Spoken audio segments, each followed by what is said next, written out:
Lamahatta eco park দার্জিলিংয়ের খুবই জনপ্রিয় একটা জায়গাটার সাথে কম বেশি আমরা সবাই পরিচিত।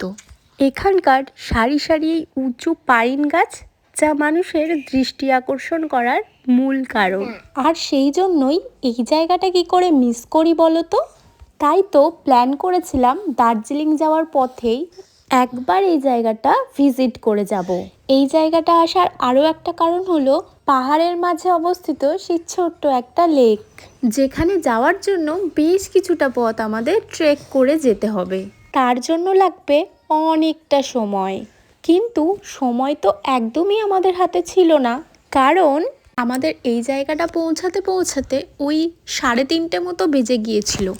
আর যেহেতু পাহাড়ি রাস্তা আর ছোট্ট বেবি নিয়ে ট্রাভেল করছি, তাই আমাদের সেফটির কথাটা আগে ভাবতে হবে। আর তাই তো খুব বেশি দেরি না করে আমরা ঝটপট বেরিয়ে গিয়েছিলাম দার্জিলিং যাওয়ার জন্য। আচ্ছা, তোমরা কারা কারা এই জায়গাটায় এসেছো আর লেকটা ভিজিট করেছো অবশ্যই কমেন্ট বক্সে লিখে যেও। আবারও আসছি নতুন একটা ভিডিও নিয়ে। তাহলে এখন আসি, টাটা, বাই।